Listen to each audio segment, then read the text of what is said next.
Salut à tous mes limules, et oui, me voici de retour après une longue absence. Alors pourquoi cette absence? Bref, on s'en fout, on est de retour, on est motivé, on a la super pêche. Et toi Déglingo, t'as fait quoi en fait? Ok, c'est parti, Déglingo lance le générique.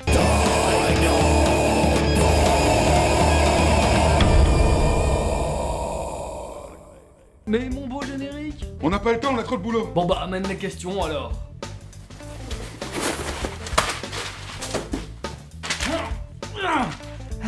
Je suis bouillant, si on s'y met maintenant et qu'on maintient un bon rythme, on aura fini d'ici 2122, c'est parti, ouverture de la première lettre. Bonjour Bava, je m'appelle Bonne Tenmarou, j'ai 17 ans et je dois courir un 400 mètres à l'école. Mais je suis petit et gros, du coup je pensais le faire en montant un dinosaure, mais j'hésite entre l'Oviraptor et le Vélociraptor. Lequel me conseillerais-tu? S'il te plaît, j'ai vraiment besoin d'aide, j'en ai marre d'être le dernier de ma classe, bisous. Bon mon grassouillet, je vais pas y aller par quatre chemins, tu te plantes complètement. Mais c'est pas grave, hein, je vais répondre à ta question et ça va me permettre de réparer 2-3 injustices qui courent sur les dinosaures, là comme ça, en passant. Je parie que quand tu me parles de Vélociraptor, tu imagines ceci. Sauf qu'en fait, ce que tu vois là, ce sont des Deinonychus. Alors pourquoi est-ce que dans le film, on les appelle des raptors? Pour cette simple et bonne raison, ceci... Vous avez créé des raptors. ...deviendrait ceci. Vous avez créé des... Vous avez créé des Deinonychus. Vous avez créé des Deinonychus.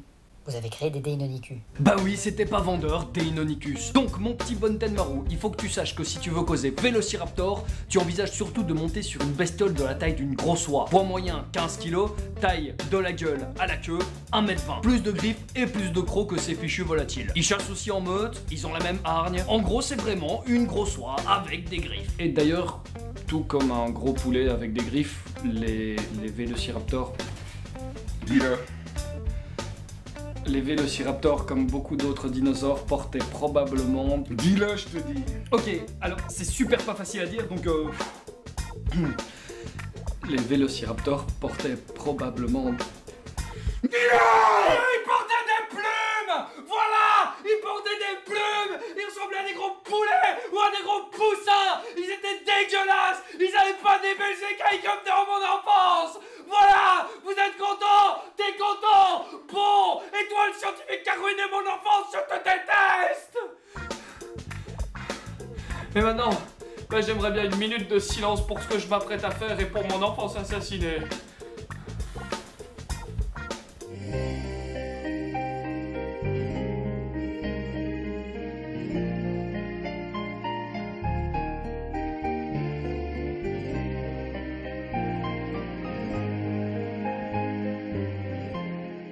Partons donc du principe que tu préférerais monter sur un Deinonychus bien plus sympathique, 3 mètres de long, 2 mètres de haut, vitesse de pointe de 40 km/h et petit plus, une griffe rétractile de 13 cm de long, apte à éventrer le plus grand de ses contemporains. Pas pour rien que son nom signifiait griffe redoutable. Ouais, il se creuse pas trop pour les noms, hein. Mais tu l'aurais appelé comment, toi? Je sais pas, moi, croque-mou. Avec plus de 800 dents recourbées vers l'arrière, histoire de bien t'arracher ta viande quand il mord? Oh, pertinent! Ah, petit bras, là. Il avait des bras longs, puissants, limite avec des griffes préhensile. Patachon. Ouais... Je suis le terrifiant Deinonychus. Deinonychus, rien à foutre, on va te péter ta gueule. Je m'appelle Patachon. Ah, Patachon, quel nom terrible. Ah. Ouais, je t'avais dit que ça marcherait, Patachon. Pour l'Oviraptor, cette fois, y a pas de problème, on parle bien de la même bestiole.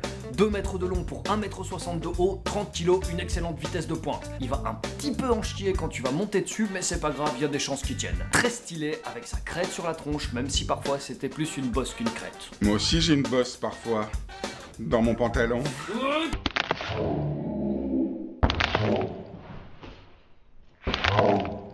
Par contre, là où il y a une injustice, c'est dans son nom. Oviraptor signifie voleur d'œufs. En effet, quand on l'a découvert, il était entouré de coquilles d'œufs brisées et il en tenait une dans ses petites patounes. On a donc déduit que c'était un dinosaure qui aimait les omelettes et qui piquait les œufs des autres avant de se barrer super vite. En fait, on s'est un peu planté. Enfin, Henry Fairfield Osborn s'est un peu planté, mais Barthold a rectifié le tir il y a une trentaine d'années. L'Oviraptor ne mangeait pas d'œufs. Ceux qu'on a retrouvés, c'était les siens, et il était surtout en train de les couver, et pas de les manger. L'Oviraptor mangeait plutôt des mollusques et des crustacés, ce qui explique qu'il avait un bec super solide, capable de briser aisément les coquilles. Je dis pas qu'il a jamais mangé d'œufs, son bec lui permettait aisément de briser les coquilles des œufs aussi, mais de là en faire une activité professionnelle, non. Justice pour l'Oviraptor! Justice pour l'Oviraptor! Nous allons donc nous excuser au nom de la communauté scientifique, et aussi parce que Henry Osborn ne peut plus le faire.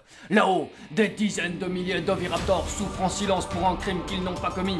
Ils ont passé 13 millions d'années à bouffer des moules, et on les traite de voleurs. C'est injuste, c'est sale, c'est dégueulasse, c'est rétrograde, c'est indigne. Nous allons donc leur présenter des excuses telles que nos traditions ancestrales le veulent. On est des merdes! Mon petit Bontenmarou, c'est très bien, tu sais maintenant que nous parlons ici d'un Deinonychus et d'un Oviraptor mangeur de moules. Mais lequel choisir pour faire un 400 mètres? Je te conseille sans hésiter Patachon. L'Oviraptor est stylé, certes, mais il n'a pas ce petit plus qui fait toute la différence. J'en ai déjà parlé, j'en reparle parce que j'aime et je suis fan. Une griffe rétractile de 13 cm de long. Déglingo, si tu ajoutes quoi que ce soit ici, je te promets que tu fais le prochain Dinopod en tutu. Et voici que le moment est déjà venu de nous quitter. Alors, petite annonce sympa, on a planqué un gros fake dans cette vidéo qui cause soit du Deinonychus, soit de l'Oviraptor. Le premier qui le trouve et qui le note en commentaire ici en bas repartira avec un dinosaure dédicacé de Déglingo et de moi-même. Maintenant, si t'as aimé la vidéo, tu connais la procédure, tu t'abonnes et tu frimes. Oui, j'ai fait partie de leurs 200 premiers abonnés. Ok, là ça casse pas trois pattes à un canard. Mais quand on sera super célèbre, là tu pourras frimer. Oui, ils sont devenus célèbres grâce à moi parce que j'ai partagé leurs vidéos encore et encore et encore. T'as compris? Partage. Bon, sur ce, on vous dit à bientôt. C'est la rentrée des classes, donc bon courage à ceux qui rentrent en classe. Moi, je vais essayer d'apprendre à Déglingo à lire cette fois-ci. Allez, c'est parti. Aujourd'hui, on commence par la lettre A. Voilà. Et en fait, comme je sais qu'il vous a manqué, je vous mets le générique au grand complet. A plus.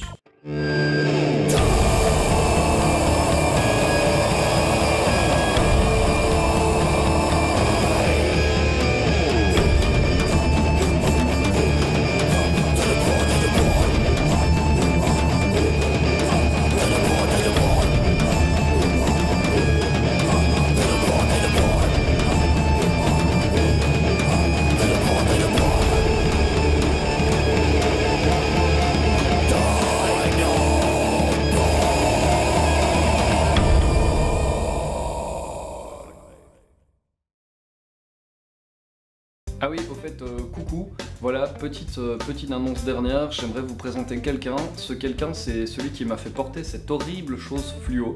Voilà, donc YouTube, je t'offre cette horrible porte-chose fluo.